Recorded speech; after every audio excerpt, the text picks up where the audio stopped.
tienen que estar atentos porque yo hago preguntas en el transcurso del desarrollo de la clase. ¿Ya? Supongo que me han entendido lo que les he dicho. Bien, vamos a hablar del tema de la anestesia general, que es un poquito largo, ¿no? Esta es la segunda parte de lo que ustedes siempre nos hablan cuando nosotros les preguntamos ¿qué cosa es un anestesiólogo? Bueno, es un pata ahí que está poniéndole y controlando la anestesia mientras otros operan, ¿no? A ver, vamos a ver si es verdad. Entonces, puede haber muchas definiciones, ¿no es cierto? Bien. Entonces, esta es una forma de decir. La anestesiología clínica es aquella que ustedes nos identifican generalmente a nosotros, o sea, el médico que está metido en una sala de operaciones aplicando anestesia, pero eso solamente es la 10ª parte de lo que un anestesiólogo hace, ¿no? En el transcurso de su desarrollo profesional, ¿no?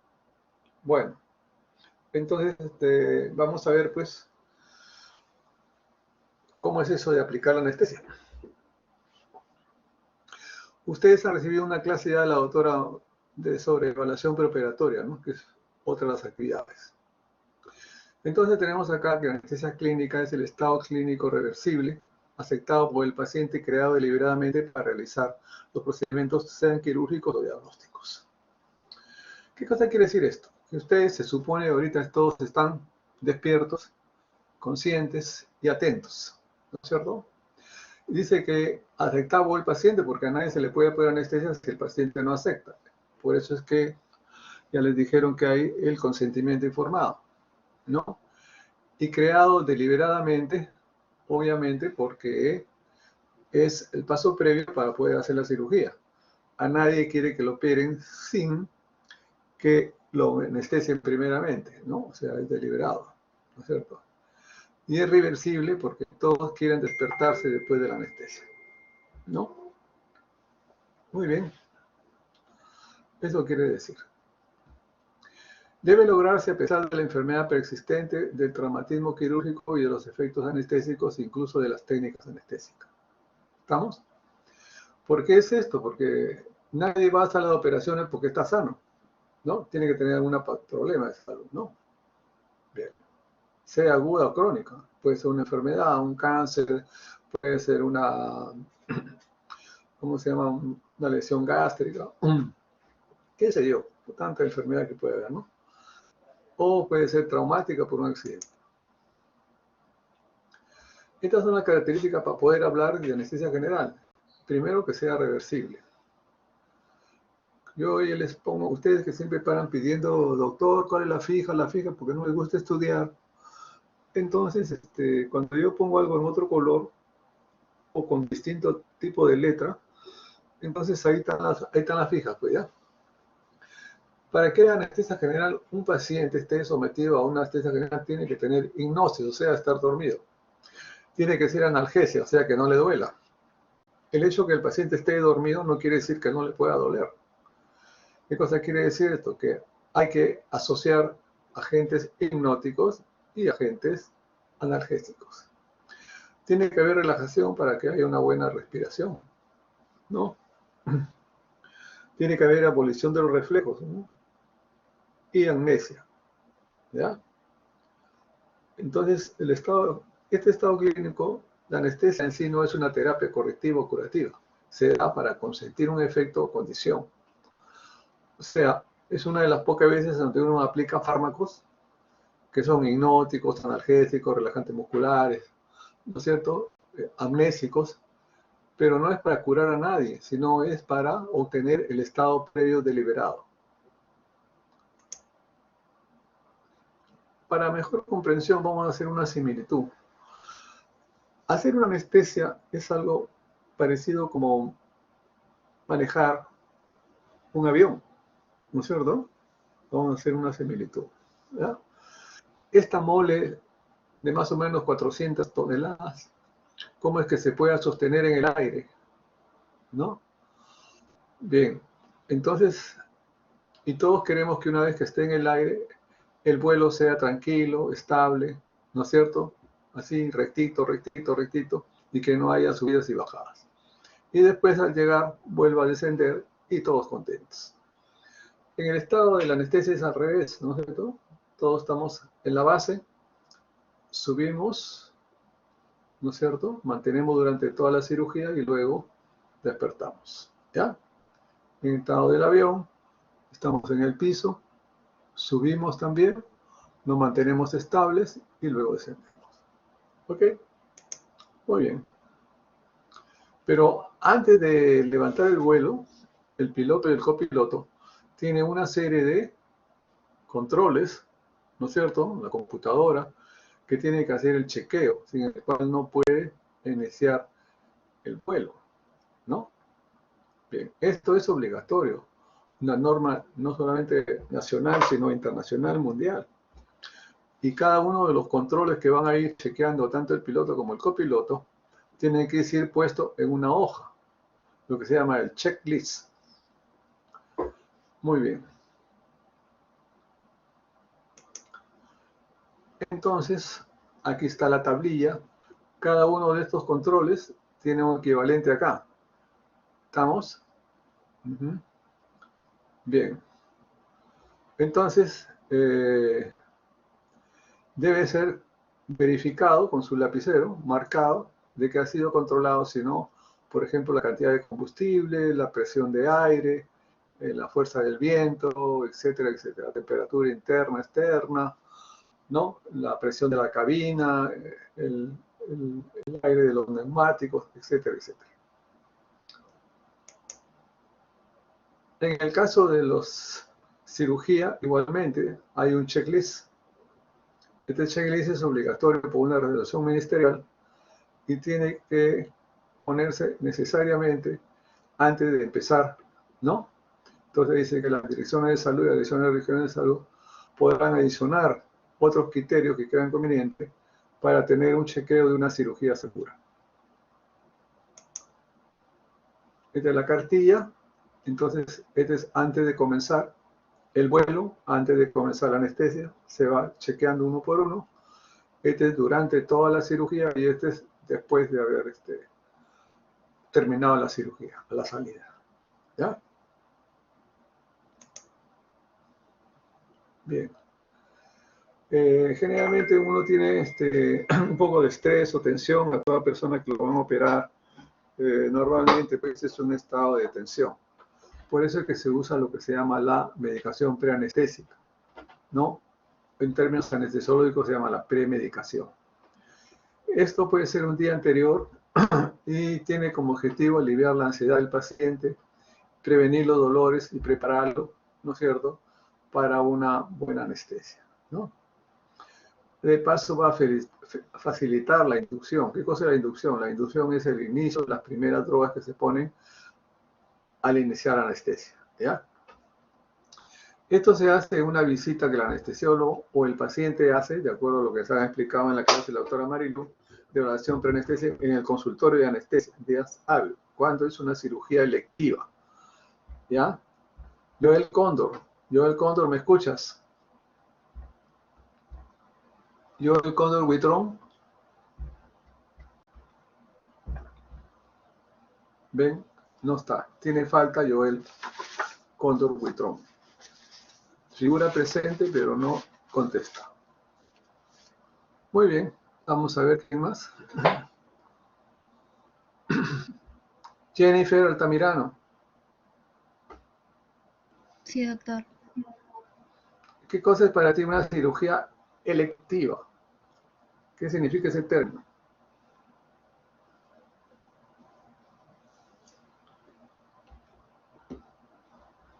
¿Me comprendiste?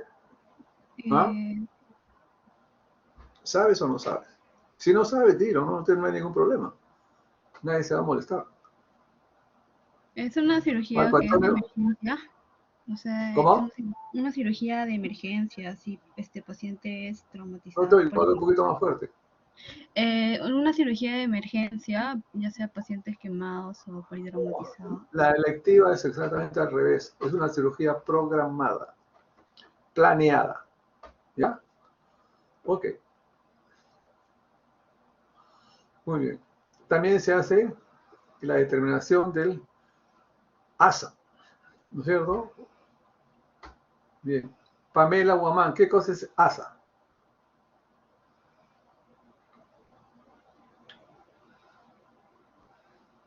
Pamela, ¿Doctor? Sí, ¿sí? doctor.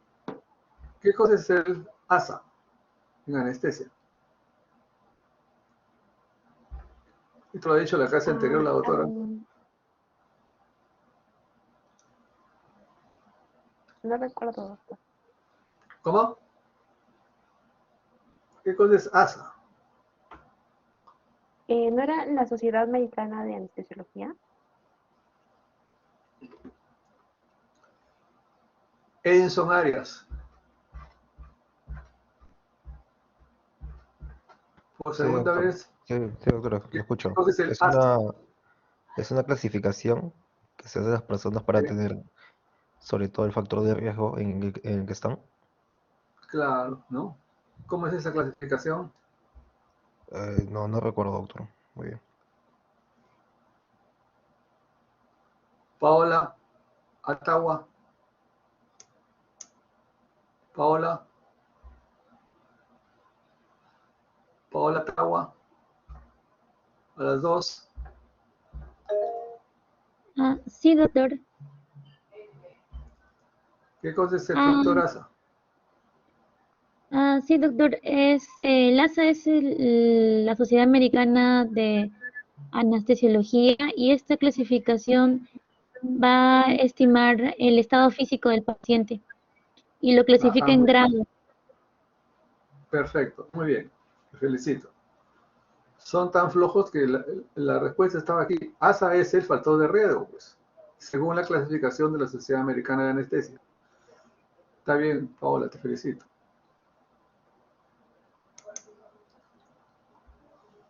Las drogas que se usan generalmente son sedantes, pueden ser diazepam, lorazepam, midazolam, etcétera, ¿no? O pueden ir solos o asociados a un opiáceo, ¿ya? También minutos antes de la cirugía o de la anestesia se suele aplicar un anticolinérgico como la atropina para reducir las secreciones que generalmente produce el estado de excitación previo a la anestesia. ¿Ya? Ustedes pueden usar cualquiera de estos de acuerdo a la necesidad del paciente. ¿Ya? Muy bien. Esto es en la parte teórica, ustedes ya lo conocen por farmacología, ¿no es cierto? El midazolam o la benzodiazepina, ¿no? Bueno, casi todos los ansiolíticos, ¿no? Y los morfínicos tienen una acción hipnótica, ¿no? O sea, van a potear la acción hipnótica. Pero también deprimen la respiración por efecto directo de los centros respiratorios del tallo encefálico. Todos los opioides tipo morfina, ¿eh? ¿Ya? Además, obviamente, los opioides producen una analgesia y un estado de somnolencia y un cambio de ánimo y embotamiento mental. Entonces, ustedes tienen que sopesar antes de utilizar un fármaco, ¿no?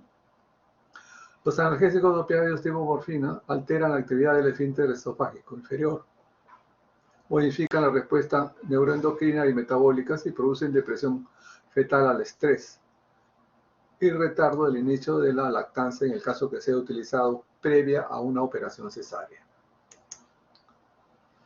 Aquí tenemos una clasificación de los opioides, ¿no? Muy bien.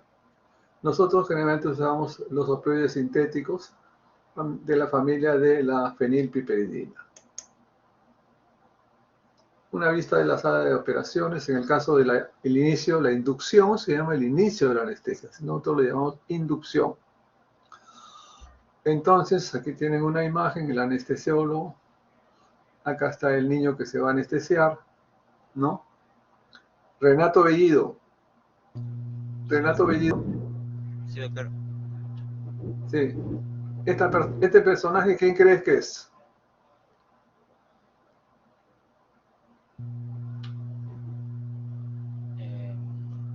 El anestesiólogo, el paciente.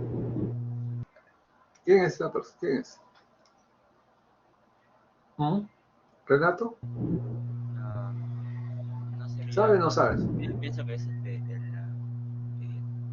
No, la verdad no sé. Rosa Cotrina. Rosa Mireia Cotrina. A las 2.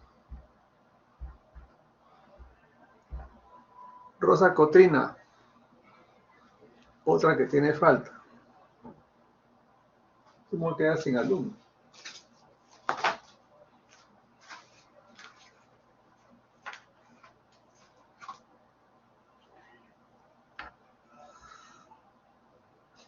Figuran ahí que están en el aula, se ponen a hacer otras cosas, se van a donde quieran y después creen que a mí me van a engañar. Yair Araujo.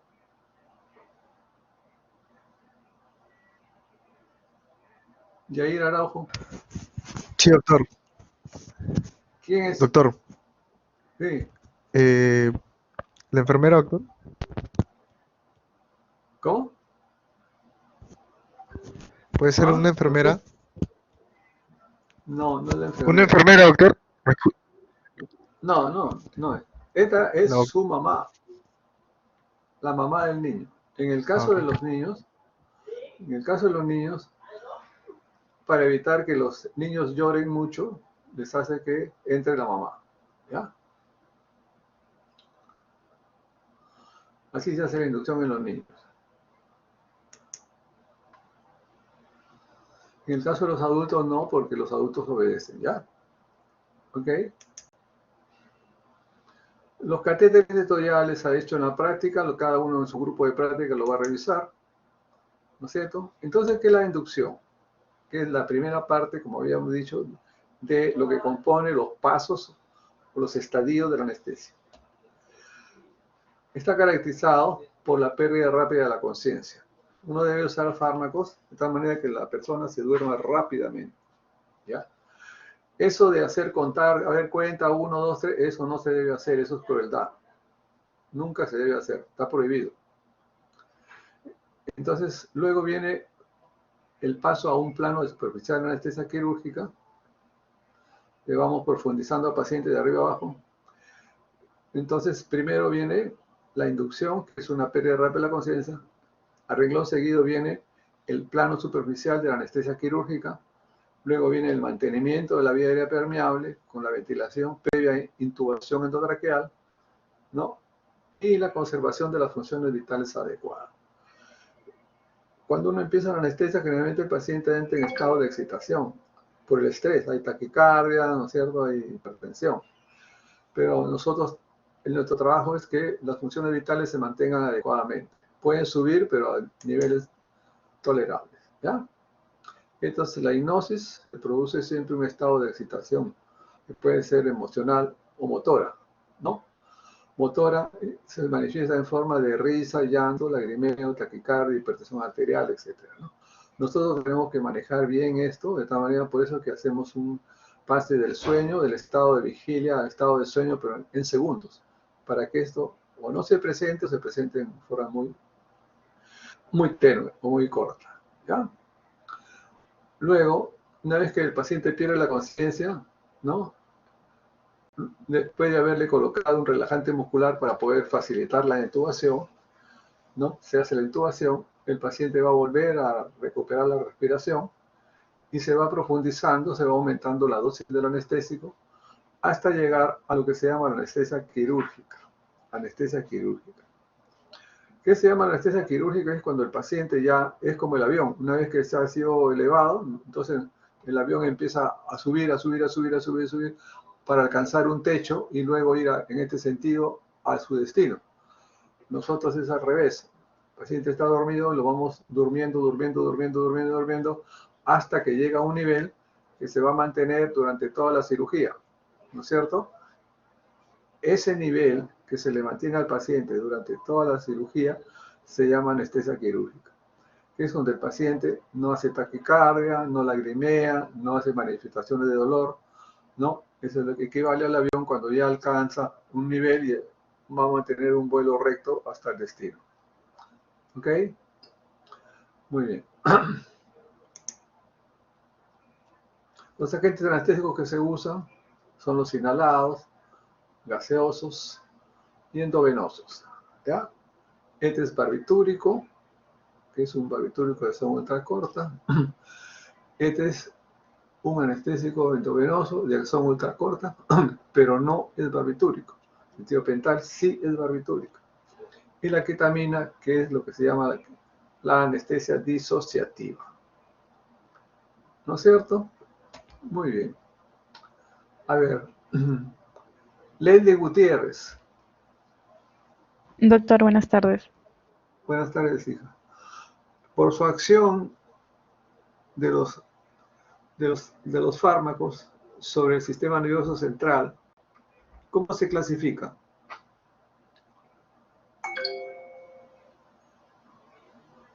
En términos generales, ¿cómo se clasifica? Es farmacología. ¿Podría ser periféricos? ¿A nivel periférico No, y a nivel no central? No necesariamente. Te voy a ayudar. Unos son depresores, otros son ¿Simuladores, doctor? estimuladores. Sí, claro, por supuesto. ¿Y otros? ¿O excitatorios? ¿Cómo? ¿Excitatorios podría ser, doctor? Y puede ser, ya. Unos son estimuladores o excitatorios, otros son depresores. ¿Y otros?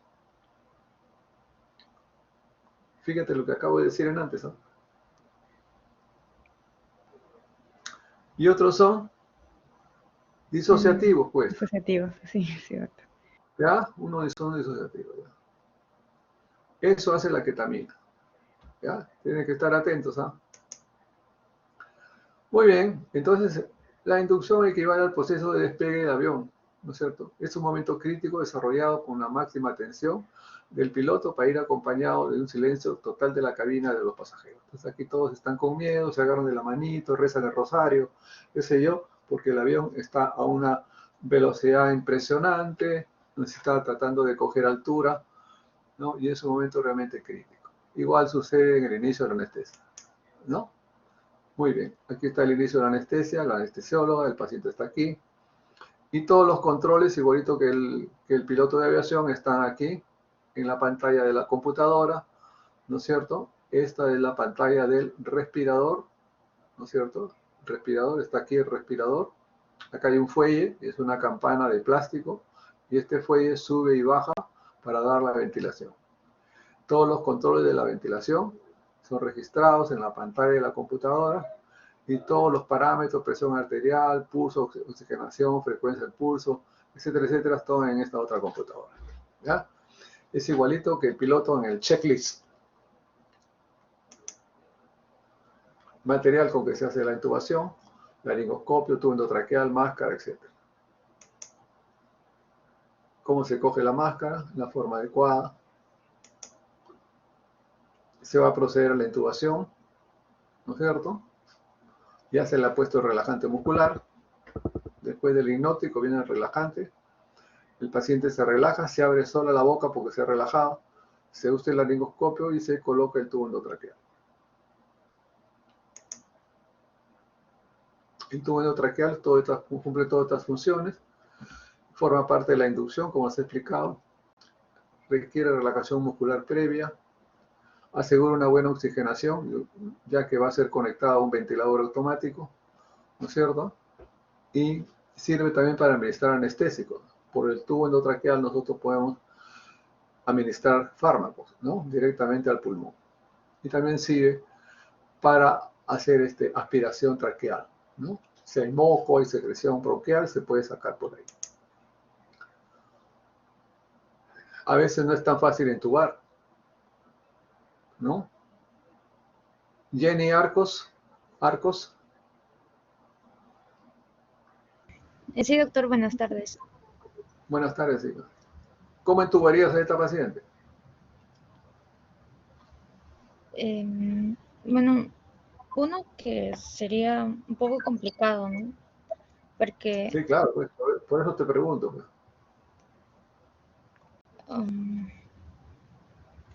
Me parece, doctor, que tiene las... O sea, es que no le veo la boca. como antes para entrar a la boca. ¿Quién quiere opinar? Doctor, ¿puede ser Jennifer, este, sí. A nasotraqueal? ver, Jennifer Altamirano, ¿qué dice? ¿Puede ser intubación nasotraqueal? ¿Cómo? Intubación nasotraqueal. Claro, intubación nasal, pues, por la nariz, ¿ya? Muy bien. Ya en la clase anterior les han dicho la evaluación, ¿no? Lo que cosa es el Malampati. ¿Ok? ¿Sí? Miriam Casas, ¿qué cosa es el Malampati? Miriam, ¿me escucha? Miriam a la 2. Doctor, ¿me escucha? Sí, te escucho. ¿Qué cosa es Malampati? Se lo explicó la doctora en la clase anterior. ¿Ah? Sí, es una escala, doctor, que va a evaluar las estructuras faríngeas y la lengua. ¿Para qué sirve? Para la intubación del paciente. Para la intubación del paciente. O sea, tú intubas con Malampati. No, pero es ¿Qué para te indica? evaluar Ah, el ahora sí. ritmo. Doctor. Ya. Ahora sí, ¿ya? Para evaluar la facilidad o dificultad de la intubación. ¿Ya? Igual. Fácil. Menos fácil. Complicado, muy difícil. Acá está la entrada a la glotis, que es lo que se debe ver, ¿no? Entonces este Malampati 1, 2, 3 y 4. Este ya con el laringoscopio dentro, ¿no? Aquí está la epiglotis, las cuerdas vocales. El Malampati 2, ven ustedes, solo se ve una porción. Aquí prácticamente no se ve y aquí menos. Esto lo maneja el anestesiólogo.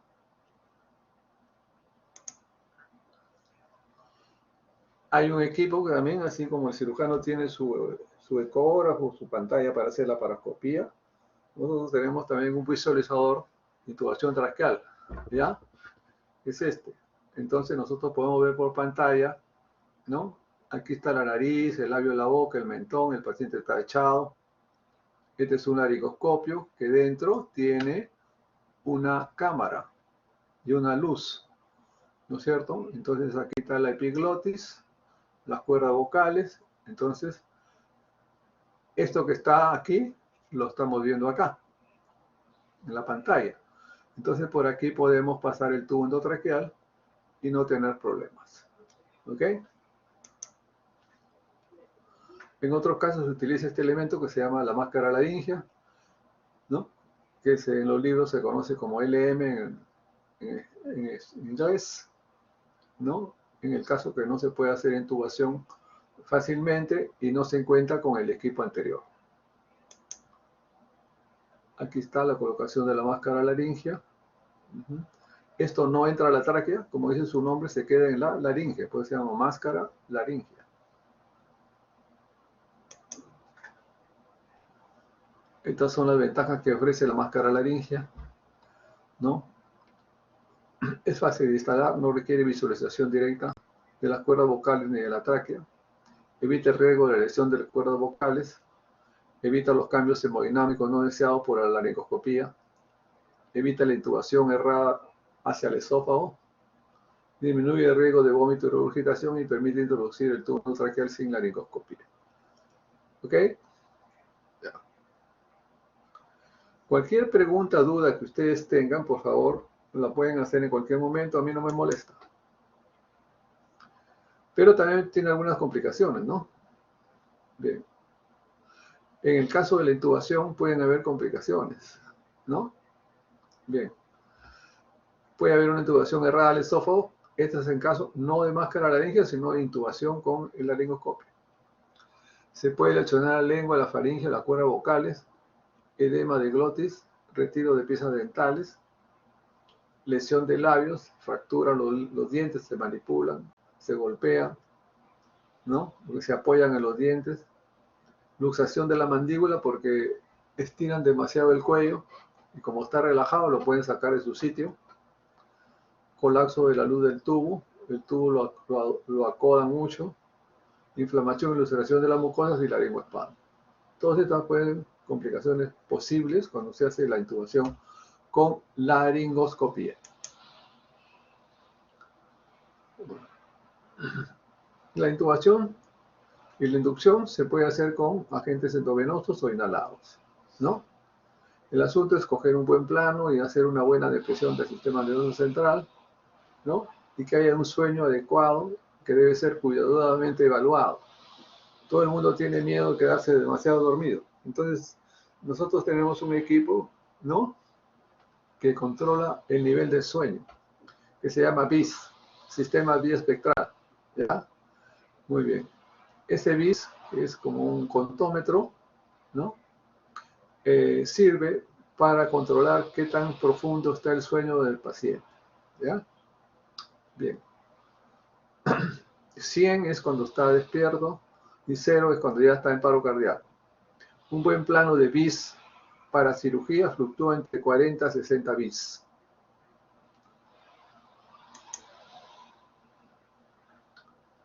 Esto es lo que sucede cuando se deprime el sistema nervioso central. Primero se deprime la corteza, después los ganglios basales, ¿no?, los centros medulares, y se puede llegar al paro si que uno accidentalmente se profundiza demasiado, ¿no? Acá tenemos el BIS 97, está despierto el paciente, lo vamos a ir durmiendo, el BIS conforme vamos avanzando en minutos, el BIS va a ir bajando, se mantiene de 40 a 45 a 60 durante toda la cirugía y después lo vamos despertando y el BIS va aumentando de valor hasta llegar al 97, 98 o 100. ¿Ok? Entonces son los planos BIS adecuadamente. Cómo se coloca el BIS es como un electroencefalograma, ¿ya? Aquí está entre 40 y 60 BIS, es la anestesia general. Aquí en este plano, en este nivel de sueño, nosotros tenemos que mantener al paciente. No es fácil, pero eso lo hace el anestesiólogo, ¿ya? Muy bien, ya el avión ha subido, ha agarrado su nivel. Igual nosotros hemos deprimido al paciente, hemos cogido un nivel y para que vaya durante todo el tiempo de la cirugía así lo más recto posible, ¿no? Ese se llama la fase de mantenimiento, ¿ya? Con el conjunto del proceso de administración de agentes anestésicos y complementarios, terapéuticos, etc., para mantener un plano adecuado anestésico. Igual, acá hay que terminar ya de ascenso. Aquí ya se ha apagado la luz, ¿no es cierto? Y ya entonces ya el avión está estabilizado, ¿no? Dice que ya se pueden desabrochar los cinturones para que estén más tranquilos, ¿no? Entonces va a salir el coche con los refrescos. Y aquí está toda la pantalla donde se controla todo lo del paciente, ¿ya? Tiene la presión arterial, la frecuencia del pulso, el EKG, la onda respiratoria, la onda venosa, ¿no es cierto? Etcétera, etcétera, etcétera. Todo esto se va registrando y se va grabando, ¿ya? Tiene un sistema de alarmas, en el caso de esto se baja mucho de 60, uno prefija los parámetros, ¿no? Aquí están fijados entre 60 y 120. Si pasa de 120, inmediatamente la alarma va a fijar, y si baja de 60, también la alarma va a fijar.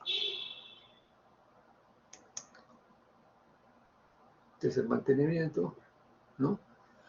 Muy bien. Durante el mantenimiento, así como el piloto va controlando la presión barométrica, el viento, la altura, etcétera, etcétera, nosotros vamos controlando lo que se llama las funciones vitales, ¿no? Que son la presión arterial, la respiración, la oxigenación, la frecuencia respiratoria, etcétera, etcétera, que son los parámetros mínimos que se pueden ir marcando minuto a minuto durante toda la anestesia, ¿no? De paso también hacemos lo que se llama la fluidoterapia, o sea, vamos aplicando sueros, plasma, sangre, expansores, antibióticos, antialérgicos, lo que sea necesario. Por eso es que el anestesiólogo se define como el médico internista, el médico intensivista del quirófano. Nosotros hacemos la misma acción del médico intensivista dentro del quirófano, ¿ya? El intensivista trabaja en la sala de cuidado intensivo y nosotros trabajamos en el quirófano. pero hacemos exactamente lo mismo. Ponemos catéteres arteriales, periféricos, pasamos sangre, antibióticos, antialérgicos, todo lo que sea necesario para mantener una buena homeostasis. ¿No es cierto? Todos estos son los líquidos que se suelen pasar en anestesia, ¿no? Generalmente la vía para empezar una operación siempre se elige el cloruro de sodio, ¿ya? O suero fisiológico. No se usa dextrosa. Pero también administramos otro tipo de fluido, ¿no? Expansores plasmáticos, si hay mucho sangrado, ¿no? Entonces, antes de que llegue la sangre, pues la sangre no siempre está en sala de operación, hay que traerlo del banco, pero si hay un sangrado se empieza a pasar los expansores plasmáticos. Si nosotros sospechamos de que una cirugía va a sangrar mucho, una cirugía electiva, días antes sabemos que va a sangrar, podemos hacer lo que se llama la hemodilución preoperatoria, ¿ya? Para conseguir sangre, porque no es fácil. ¿Qué significa la hemodilución preoperatoria? Es sacarle al paciente una semana o 2, 3, 4 días antes de la cirugía, guardar en el banco de sangre con su nombre y pasársela el mismo día de la operación. ¿No es cierto? O si no, se hace la transfusión de banco de paciente no conocido. ¿No? Bien. Eso fue cómo se justificaba la hemodilución, ¿no? Nosotros sabemos que si se pudiera evitar una transfusión de heteróloga, o sea, de una persona no conocida, sería ideal, por todas las complicaciones que ustedes están viendo ahí, ¿no? Por más que se hacen todos los cuidados que se puedan pensar, en Estados Unidos más o menos del 3 al 5% de las transfusiones producen problemas. En Estados Unidos, ¿eh? Todo esto puede suceder cuando se hace transfusiones. Los tatuajes, ¿no? A ver. Ximena Baguiña, ¿me escuchan, Ximena? Sí, doctor. Ya. Por favor, léame todo esto que está acá. Sí. Si quieres a tus padres, hermanos o seres queridos, no te tatúes. Algún día te pedirán tu sangre para salvarse. ¿Qué reflexión te da eso, Ximena?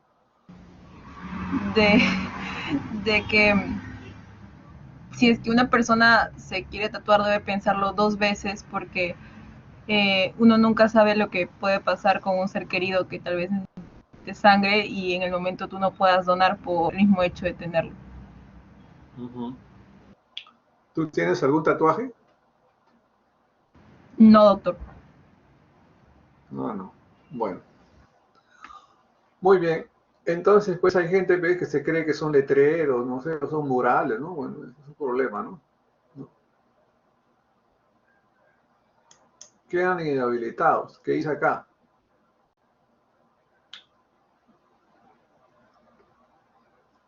Ok, esto salió el año pasado. Entonces hay una corriente mundial contra los tatuajes, ¿no? Si necesitamos poner sangre, esta es una tablita muy buena, donde acá están los receptores y acá está el donante, ¿no? Por ejemplo, si nosotros necesitamos un paciente que es grupo A RH negativo, ¿quiénes le pueden dar sangre? Este no, este sí, este no, este sí, este no, este no, este no, este no, este no. Este paciente tiene muy pocas opciones de recibir sangre. Solamente puede recibir de otro A RH negativo o de un grupo O RH negativo. Si tenemos un grupo B RH negativo, igualmente, solamente de los B o O negativo. Entonces, esta tablita tenganlo ustedes y pueden saber rápidamente qué tipo de sangre puede recibir su paciente. Es así como se mantiene el control del paciente mientras se está anestesiando, ¿no es cierto? Acá está el residente, que el asistente está supervisando al residente y se está haciendo una anestesia de cirugía cardíaca. y se está controlando todo lo que la pantalla nos está indicando. Ustedes ven cómo se maneja ahora la anestesia de tal manera de que eso de que se le pasó la mano con la anestesia, eso ya es para la película, para Hollywood, ¿no? Eso ya prácticamente no existe. Salvo que sea uno que no sea anestesiólogo, o que sea un ignorante, o que sea un irresponsable. O que el paciente pueda tener una respuesta anómala a los fármacos, ¿no? Que es posible también, ¿no? El mantenimiento de las funciones vitales incluye también la temperatura, ¿no? Entonces, estas cosas no deben hacerse. Nunca se debe descubrir a un paciente en su totalidad, ¿ya? La hipotermia es una alteración muy común en cirugía y poco tomada en cuenta. ¿Por qué?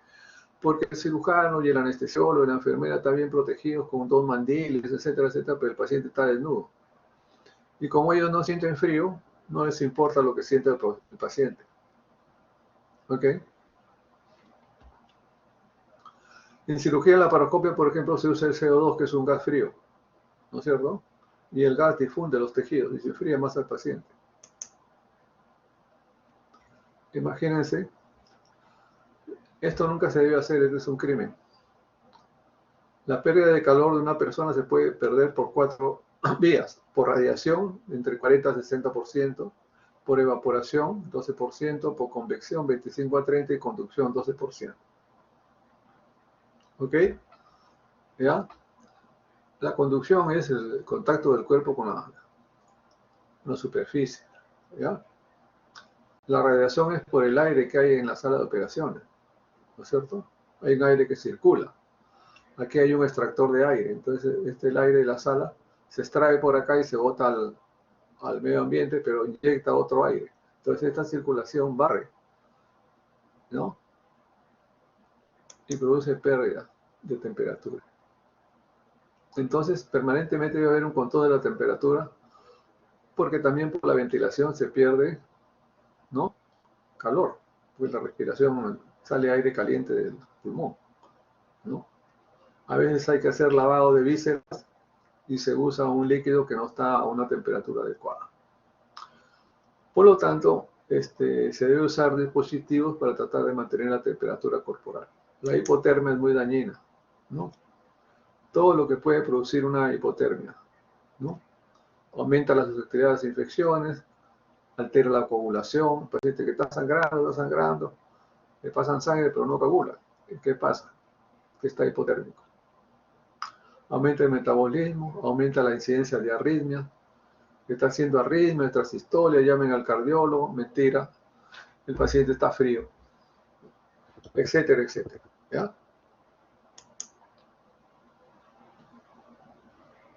Hay que tratar estrategias, ¿ya? Evitar, ¿no? Exponer grandes superficies expuestas del paciente, desnudarlo mucho. Utilización de circuitos cerrados o semicerrados de calor, o usar mantas térmicas o lámparas de calor. Irrigación de fluidos. Entonces acá tenemos un calentador de fluidos. Este es como una guaflera. Entonces el suero o la sangre entra por un lado y sale por otro, pero ya a temperatura de 37, 38 grados. ¿Ya? Porque generalmente el suero, la sangre está congelada, está de banco, ¿no? Entonces metemos aire, sangre que está a 4 o 6 grados de temperatura directamente a la vena. Entonces previamente la calentamos. Esto de acá es el uso de una colchoneta. Esta es una colchoneta de aire, por acá se inyecta aire caliente y el paciente básicamente está en el aire. Y toda esta colchoneta es de aire caliente.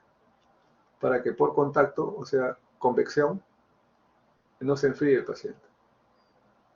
Eso es como se hace la anestesia moderna, ¿no? Todo eso manejamos nosotros, no somos que estamos aplicando anestésicos nomás, como ustedes nos dicen. La hipotermia son casos muy especiales. Eso lo vamos a ver mejor cuando estén en residentes. Muy bien, vamos a avanzar. Ya los agentes anestésicos han hablado. Vamos a avanzar esto. El hecho que el paciente esté dormido no quiere decir que no sienta dolor. Entonces, otro grupo de fármacos que se aplican simultáneamente son analgésicos. ¿Ya? Analgésicos. Y los analgésicos que nosotros utilizamos son analgésicos, no son Panadol ni esa cosa, no usamos narcóticos. Tienen que ser de alto nivel de capacidad de analgesia para que puedan soportar la operación. ¿Ya? Muy bien. Entonces, los analgésicos que utilizamos generalmente son opioides, ¿no? De tipo la morfina, ¿no es cierto? ¿Ya? Que tienen alto poder analgésico. Acá está nuevamente la relación de todos ellos. ¿Ya? Nosotros usamos generalmente los de los sintéticos, lo que son de la familia de la fenilpiperidina. Son los más potentes. ¿Ya? Entonces acá tenemos los analgésicos opioides de la fenilpiperidina, usamos la meperidina, o temerol, el fentanil, el sulfentanil, el remifentanil, cada uno con la misma familia, pero características un poco diferentes y un tiempo de duración que es un poco también diferente, ¿no? Entonces lo más usado actualmente es el fentanil y el remifentanil. Muy bien.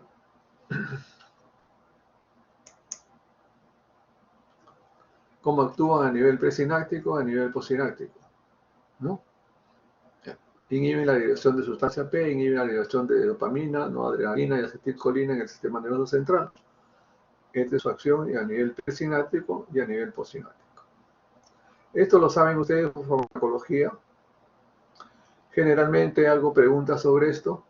Eso es muy importante, porque no solamente los narcóticos se usan en anestesia, se usan en cualquier especialidad médica, y ustedes como médicos generales tienen que conocerlo.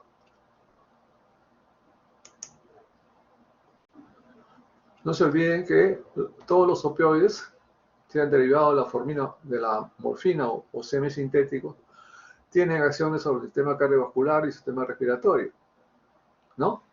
Producen bradicardia, hipotensión, ¿no? Disminuyen el volumen, pueden agravar una hipotensión por secuestro de volumen, depresión respiratoria, ¿ok? No se olviden. Nosotros los usamos a diario y a pesar de eso tenemos la obligación de mantener la presión arterial y el pulso en niveles adecuados. También se usa el gas, que es el óxido nitroso, que además de ser un buen analgésico, también produce un cierto grado de hipnosis, ¿no?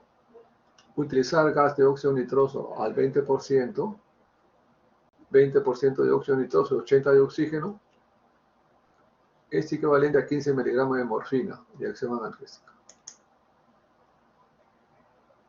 Los tercer grupo de fármacos que utilizan son los relajantes musculares. ¿Ya? Bien. Todos se aplican por vía intravenosa y este bloqueo neuromuscular permite una buena exposición del campo operatorio, lo que se llama silencio visceral. Si el cirujano está operando el estómago o el pulmón y el paciente está ventilando porque el respirador le da la respiración y el pulmón se está moviendo, puede ser un poco difícil que el cirujano pueda cortar, suturar en un pulmón que se mueve. El relajante muscular hace que el movimiento sea mínimo y con una buena oxigenación. Es lo que se llama silencio visceral.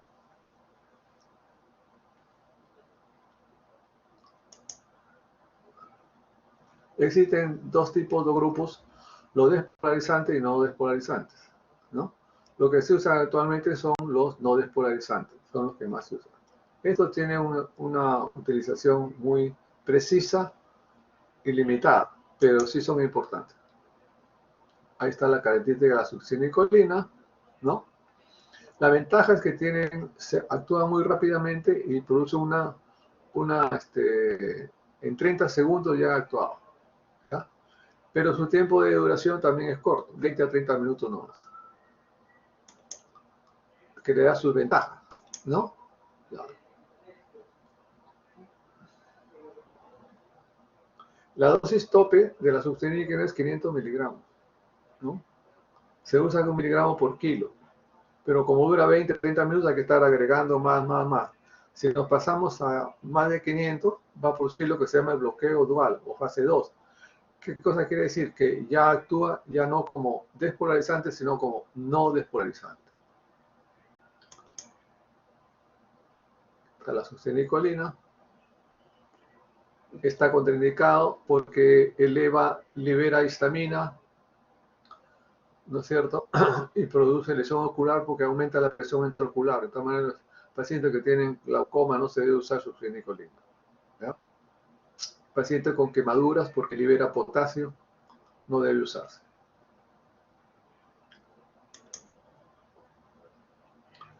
De los no despolarizantes tenemos el atracurio, el rocuronio, cada uno con sus propias características. El atracurio se caracteriza porque no se metaboliza por el hígado, sino por la hidrólisis de Hodgman, ¿no? Es una mediación de Hodgman por hidrólisis del éster que vive en el mismo plasma, ¿no? Y no utiliza el hígado para metabolizarse y excretarse. Entonces puede ser utilizado por pacientes que tienen lesiones hepáticas o renales.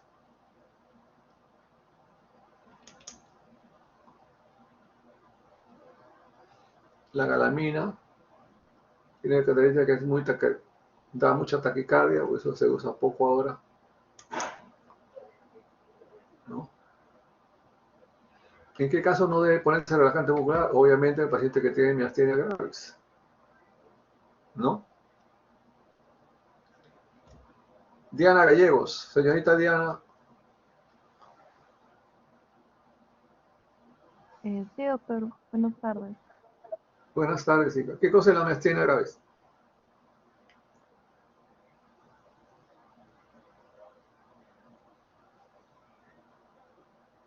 ¿Me escuchó? Sí, doctor. Más que todo es como una especie de parálisis donde como que los músculos van a estar como que contraídos. La puedes irme acá, se lo lees y me lo dice, ¿ya? Bien. Algunas interacciones de los anestésicos con los relajantes musculares, ¿ya? Sobre todo a pacientes que están recibiendo antibióticos tipo aminoglucósidos o polipéptidos como la polimicina y la bacitracina. ¿Qué cosa es lo que pasa? Se prolonga la acción del relajante. A veces hay lo que se llama un abre y cierre. Un paciente que entra, por ejemplo, con una probable cáncer de pulmón. Entran, abren el pulmón, pero encuentran que ya no es operable, entonces hay que cerrarlo nuevamente.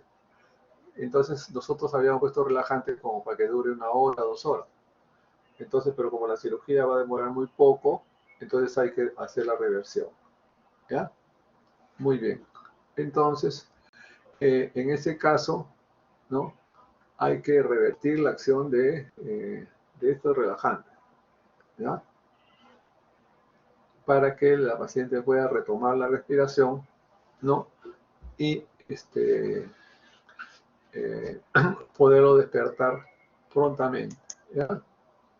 Muy bien. Muy bien, la cirugía va a terminar. El avión subió, estuvo estable, ahora va a descender para llegar a tierra. Nosotros también, ¿no es cierto? El paciente lo deprimimos, lo hemos mantenido estable durante toda la fase de mantenimiento. Ahora hay que llevarlo hacia arriba al estado de conciencia para que pueda terminar la anestesia y salir de sala de operaciones. En la fase de recuperación que comienza en el momento en que ya se suspende la aplicación de toda clase de anestésicos. ¿Ok? Ahí empieza la fase de recuperación, que tiene dos niveles, fase 2 y fase 1. Fase 1, cuando el paciente ya empieza a hacer algún movimiento, empieza a respirar solo, ¿no? Y ya sale de sala de operaciones en estas condiciones.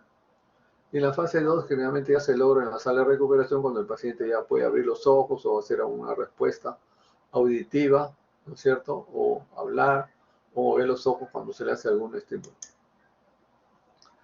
Muy bien, es igual, hemos llegado a tierra, todos contentos, ¿no? Ha sido un vuelo feliz,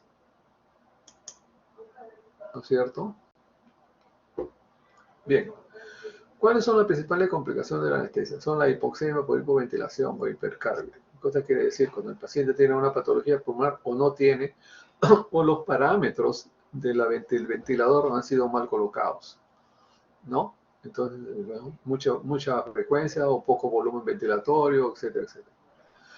Puede haber hipotensión marcada sostenida, puede haber una hemorragia durante la cirugía y puede haber una hemorragia sostenida, una hipotensión marcada, va a haber problemas renales, va a haber hipotermia, o al revés, una hipertermia maligna, elevación de la temperatura patológica, sobrecarga cardíaca cuando es un mal manejo de los fluidos, demasiado líquido para poco sangrado, hipertensión intracraniana o intraocular por mal uso de los relajantes, como hemos hablado, sobre todo la succinilcolina, hipertensión porque el paciente está muy superficial, muy medio despierto, taquicardia o paro cardíaco, muerte.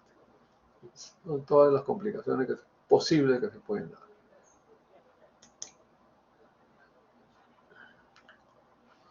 En sala de recuperación, las complicaciones más frecuentes son la hipotensión arterial, ¿no? La hipoxemia por una mala posición del paciente. El hecho que el paciente esté en sala de operación no quiere decir que ya está totalmente despierto. Usted sabe que los fármacos ingresan, se absorben, hacen su acción clínica y empiezan a excretarse, pero uno se eliminan según el metabolismo a las 4, 6, 8 horas. Entonces, el hecho que el paciente esté en recuperación no tiene que ya no es totalmente despierto. Sigue teniendo anestésico en su sangre. Entonces, por lo tanto, puede haber depresión igual que en sala de operación. Por eso es que se pasa a la sala de recuperación para que sea monitorizado y controlado igualito que en sala de operación. Porque puede suceder que los anestésicos puedan reingresar a la sangre, ¿no? Y puedan producir nuevamente su acción anestésica. Y el paciente se vuelve a quedar dormido profundamente. Por eso es que hay que monitorizarlo en la sala de operaciones con personal entrenado. ¿Ya? Mala terapia ventilatoria. A veces los pacientes por dolor no respiran bien, ¿no? No respiran bien. Entonces hay que darle una buena analgesia para que no le duela respirar. Este es el binomio, ¿no? A veces todos queremos tener el mejor monitor, el mejor celular, el más moderno, que nos da una serie de informaciones, pero si el que está aquí, el dueño del celular o el dueño del monitor no sabe cómo funciona, no le sirve de nada. La sala de recuperación, ¿no? Personal entrenado, tal monitor, ¿no? Y los pacientes deben ser cambiados de posición en forma secuencial. Nunca pasar de aquí a acá, sino tiene que ser poco a poco movilizado porque puede haber hipotensión marcada, sobre todo si son pacientes mayores de 60 años. ¿Ok? Personal entrenado, en el caso de los niños, ¿no? Hay que estar permanentemente observándolos y monitorizándolos. El dolor, ¿no? Cuando ustedes vayan a hacer las operaciones y terminen y les van a decir que hagan las indicaciones postoperatorios, le van a decir, tú cosas tienes que poner en la historia, entonces tienes que poner ahí reposo en cama, control de funciones vitales, nada por vía oral, ¿no? Y algunos acostumbran a poner analgésicos según dolor. Eso no debe hacerse. Lo que se hace ahora normalmente es lo que se llama la analgesia preventiva. ¿Ok? Analgesia preventiva. ¿Qué significa eso? Que nosotros antes de salir de sala de operaciones vamos a colocar un analgésico tipo morfínico para que el paciente despierte en sala de operaciones sin dolor. A nadie se le ocurre pensar de que un paciente que ha sido operado no va a tener dolor, pues en sala de recuperación. Entonces, ¿cómo esperar que aparezca el dolor para recién darle analgésico? Eso no debe hacerse. Eso es lo que manejamos nosotros también, ¿no? Terapia del dolor. Y ponemos analgesia a los pacientes preventivamente, minutos antes de salir de sala, de tal manera que pueda despertarse dentro de sala de recuperación ya sin dolor. Eso se llama calidad, ¿no? Esto es lo que se llama la analgesia preventiva. ¿Ok? Y la analgesia puede ser multimodal. ¿Estamos? ¿Ya? Renato Bellido. Renato Bellido. Sí. ¿Me escucha? ¿Qué cosa es terapéutica multimodal?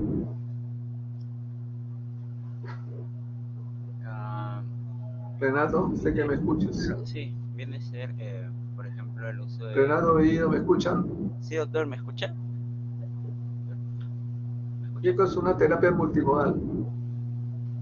Solo se te escucha respirar, hijo. Ya, puede ser, por ejemplo, el uso de distintos fármacos combinados, por así decirlo, para alcanzar ¿cómo decirlo? Como una sedación o anestesia con dosis mínimas. No me palabrees. Lila Cortés, ¿qué cosa es una terapia multimodal?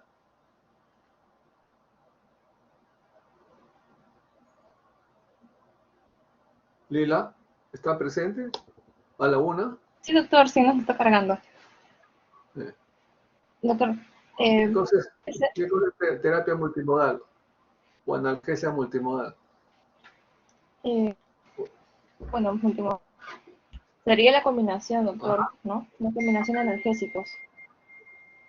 Claro, en Y caso de analgesia es combinación de analgésicos que cumplen el mismo sin analgesia, pero son de distintos grupos farmacológicos. ¿Ya? sí, doctor. Muy bien. Acá tenemos todo lo que ustedes quieran, todo lo que se debe hacer, cómo se maneja el dolor postoperatorio, ¿no? Es un trabajo en equipo, son muchas funciones al mismo tiempo que tienen que hacerse, ¿no? Verificarse. Es un trabajo en equipo, ¿no? Hay que ver que no haya tipo y extensión de la cirugía, impresión equivocada de los analgésicos, temor a adicción a los opiáceos, temor a depresión respiratoria por uso de opiáceos, etcétera. Todo es un trabajo muy profesional. Algunos esquemas, no soy mucho de dar recetas, pero es algunos para analgesia para dolores simples. Si el dolor es más fuerte, se puede usar ya codeína, ¿no? El metamizol, que es la famosa antalgina. Nosotros acá, todos estos fármacos son parenterales, ¿ah? En recuperación no se toma nada. Muy bien. Una vez que el paciente ya está completamente conectado, ¿no es cierto? La enfermera avisa, están los controles colocados, se suspende la vía venosa o se continúa de acuerdo a indicación y el alta lo da el médico anestesiólogo. Entonces hay que verificar todo eso, ¿no? Que no duela, que haya buena saturación de oxígeno, un adecuado nivel de conciencia, sedación solo en caso que se requiera, que haya estabilidad cardíaca y respiratoria, ¿no es cierto? Una adecuada temperatura, etcétera. Entonces al paciente se le da de alta. Muy bien. Seguridad en anestesia. Entonces estos son los parámetros, ¿no? Que hay que generalmente estar viendo, ¿no? Entonces, la seguridad en anestesia, dice, se logra del perfecto conocimiento del estado clínico del paciente. Su manejo, cualquiera sea su enfermedad previa, sea un shock, sea diabético, hipertensión, enfermedad cardiovascular, nefrosis, ira, por lo que cualquiera que sea, nosotros tenemos que a la fuerza, entre comillas, mantener un buen balance, ¿no? Entre la presión arterial, el pulso, la oxigenación, a pesar de toda esta patología. Si no se puede, por lo menos lo más cerca, ¿ya? Por eso que es realmente un reto, ¿no? Y un arte, ¿no? El anestesiólogo, pues, es el intensivista del quirófano, como les habíamos dicho, ¿no? Si no, se puede producir una catástrofe por desconocimiento, ¿no? ¿Cómo se preparan los anestesiólogos? Igual que los pilotos de aviación. Esta es una cabina donde se está simulando un vuelo, ¿no? Entonces, acá está el alumno, o la alumna en este caso, y acá se le está poniendo, ¿no? Simulando en una cabina, ¿no? La presión del aire, la altura, etcétera, etcétera, y ellos tienen que resolver, hacer los controles previos al vuelo, resolver los problemas que se presentan durante el vuelo, etcétera, ¿no? Es así como se obtienen buenos pilotos y la aviación civil es muy segura. Este es el caso de los anestesiólogos, ¿no? Acá está el instructor, este es el alumno, y acá hay un maniquí. Entonces vamos a simular una anestesia y acá está la computadora y está toda la información. Entonces el médico le va a ir cambiando los parámetros, ¿no es cierto? Y el alumno tiene que ir aprendiendo. Muy bien.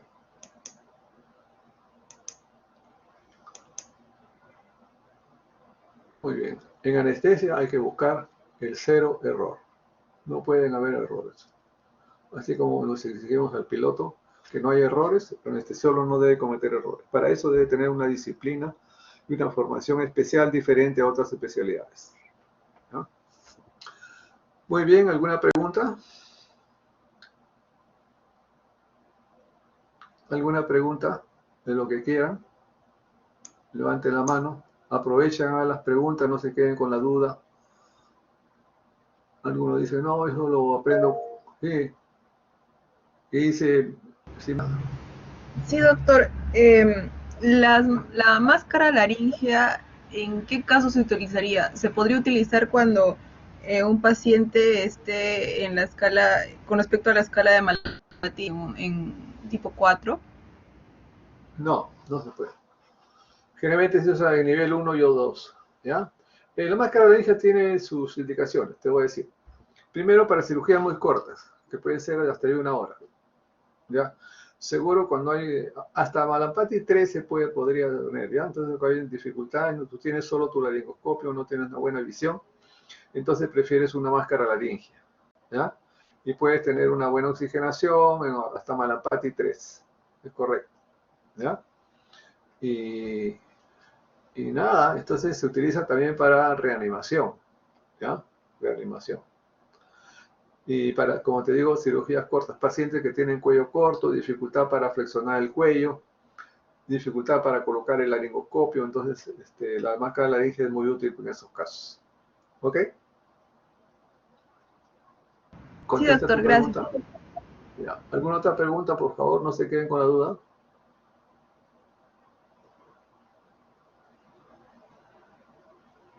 ¿Todo está bien? Usen el chat si quieren.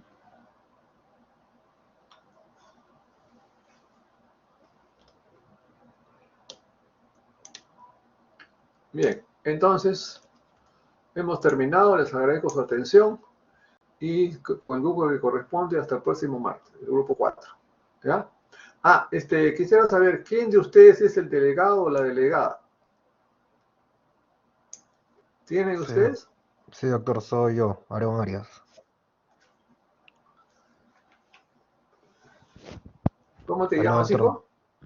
Aarón ¿Cómo Arias. apellidas? ¿Me escucha, doctor? Arias. Arias. A ver, espérate, ya. ¿Tu apellido, Arias? ¿Arias qué más? Ah, Edson Aaron Arias Rivas, Sí, sí, doctor. ¿no? Dame tu Sí, celular, hijo. ya, doctor, ahí le paso por el chat. Ponlo en el chat, tu celular. O díctamelo. Para que las chicas te llamen, pues.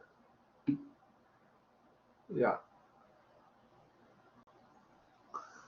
Ponlo, no, no. No lo he terminado de copiar. Le dicto, doctor. Ya, 999 ya, 78 ya. 999 Otra vez, 3 6. nueves, 6. 8, 6. Ujú. Ya, 999, 78, 9996, ¿no? Sí, sí, doctor. Ya.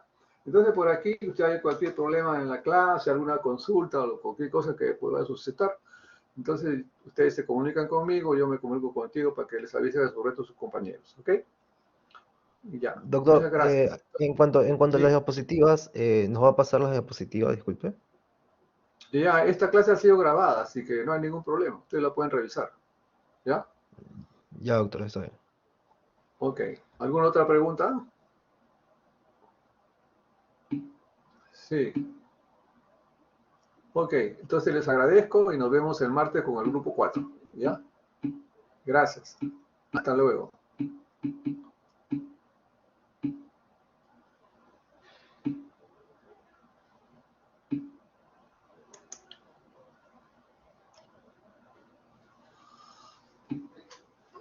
Gracias, pues, gracias a todos.